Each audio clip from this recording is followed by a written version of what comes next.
Benefits of buying a house in Los Angeles. Now, with prices so high, some of you may be like, what? What benefits? But yes, benefits. And I'm going to avoid basic kindergarten stuff like, the weather's amazing and Coachella's only like 2 hours away. But anyway, benefit number one of buying a house in Los Angeles, taxes. Property taxes. California is generally known for being trigger happy when it comes to taxes.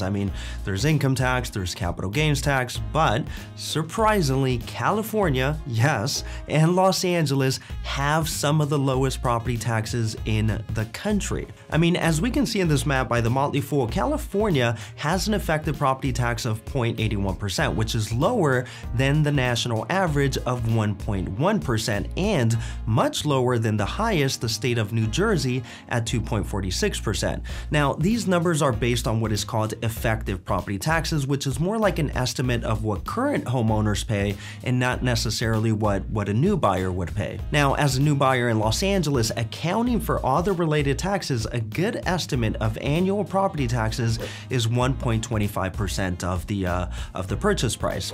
Now, for a little bit of context, not to attack anyone here, but in Texas, that same percentage can be around 2% and as high as 3% of the purchase price. But let's just say Texas is 2.25% and Los Angeles is 1.25%. Now, that means on $1 million house in Los Angeles, annual property taxes would be about $12,500 a year. Now, same purchase price in Texas, property taxes would be about $22,500 or about $830 more per month. So yes, property taxes are much higher in Texas than Los Angeles. But also equally important is how much property taxes are allowed to go up per year. For example, in LA, the maximum allowable increase is 2% per year. In Texas, technically, subject to exceptions, the maximum allowable increase is 10%, which is, well, a lot. Now, that means assuming the highest allowable tax increase. If you buy a house in LA for $1 million and then you buy one in Texas for $700,000, after 10 years, the monthly payments on the $700,000 property in Texas would actually be more expensive than the $1 million house in Los Angeles by about $1,000 a month.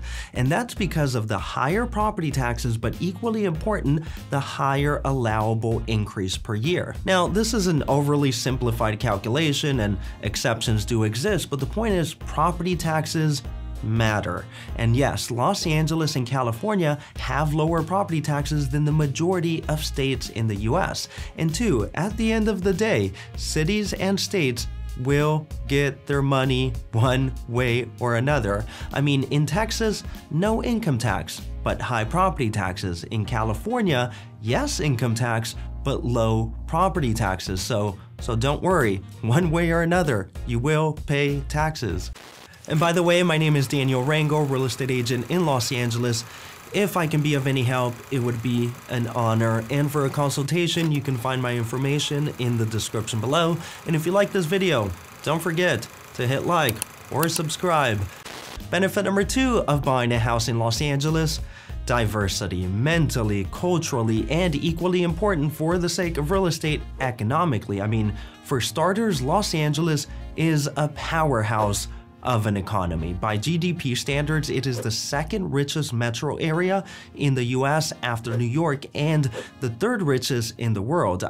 If Los Angeles County were a country, it would be richer than almost 90% of all countries. But unlike cities like Miami that mainly rely on one industry, tourism, LA is not defined by one or even a few industries. Los Angeles is a leader in healthcare, gaming, aerospace, fashion, bioscience, and, well, just a bunch of other stuff. The biggest port in the country is in Los Angeles. The second biggest port in the country is also in Los Angeles. Together, these two ports have almost 30% market share in the US and 75% market share on the West Coast, which means that if Los Angeles decided to ghost the rest of the country, most people would not get their packages. But on top of this, California is the biggest manufacturing state in the country, and Los Angeles is the biggest manufacturing hub in California. So yes, LA is not just like glitz and glamour. We can actually like also make stuff. In fact, Hollywood is just a small fraction of the LA economy. But the point is, yes, LA has a very diverse economy. It doesn't rely on one industry, which in a way makes buying a property in LA a safer investment. Not everything's gonna burn and crash if one industry fails, which is kind of what happened to Detroit, Michigan. Detroit was largely built on the automobile industry. In the 1950s, it was actually considered the richest city in America, and then the auto industry left, and now it's considered one of the poorest cities in America. So yes, economic diversity is a big benefit of buying a house in Los Angeles. Benefit number 3 of buying a house in Los Angeles: land. I mean, compared to other major cities of its size in the US and actually around the world, Los Angeles is one of the few that you can still be in the heart of the city and get a house with land, like a front yard and a backyard. And by the way, in my opinion, and according to, well, most cool people in LA, the heart of the city is not downtown. It's the west side of Los Angeles, the area surrounding neighborhoods like Brentwood, Beverly Hills, and Santa Monica. And the west side is still mostly made up of single-family houses with front yards and backyards. But again, this is not very common for a city of this caliber. For example, $4 million in a central location in New York gets you a 2,200 square foot condo with no land. In Chicago, you also get a condo, granted, well, like a little bit bigger, but still no land. In Los Angeles, you get a 4,000 square foot freestanding house on a massive 7,000 square foot piece of land in a prime location on the west side of Los Angeles. So once you account for actual land per square foot, Los Angeles is still a lot more affordable than comparable neighborhoods in New York, Chicago, San Francisco, and well, actually many other cities around the world where land is not really an option anymore. But that is slowly going away. The idea of a front yard and a backyard has proved unsustainable in Los Angeles. According to a report by Up for Growth, the Los Angeles metro area is the metro area with the biggest housing shortage in the country.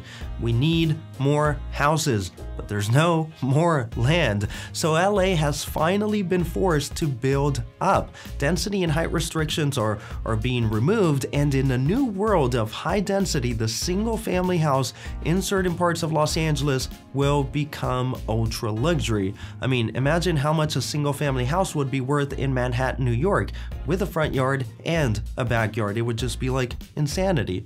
But condos in Los Angeles are not necessarily off the hook. The problem that I see right now is that most of the high-rises being built in LA are rental apartment buildings. Hardly anyone is building new condominiums. And yes, LA has lifted many height and density restrictions with the idea of creating more affordable housing, but no one is really asking affordable for who? For renters or for homeowners? And from what I'm seeing, it's for renters. The thing is, it's easier and faster for developers to get permits from the city to build rental property than it is to build condos. It's also harder to get financing for condo projects, and there's less tax incentives and the liability is higher. So developers are like, what? Condos? Nah, I'm cool.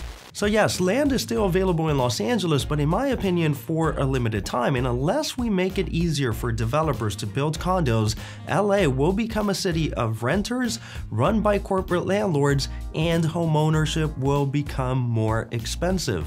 But disclaimer, do not go betting your kids' college tuition on Los Angeles real estate. Anything and everything can happen. And the best time to buy is not when you think property values are going to go up. The best time to buy is when you can actually reasonably afford to buy.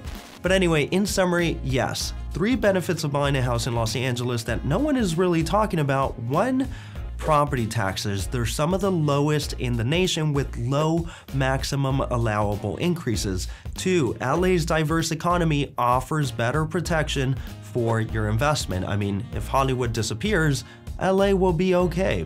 And 3, land. It's still one of the few major cities of this caliber in the world that you can still live in the heart of the city and still have a front yard and a backyard. And by the way, my name is Daniel Rangel, real estate agent in Los Angeles.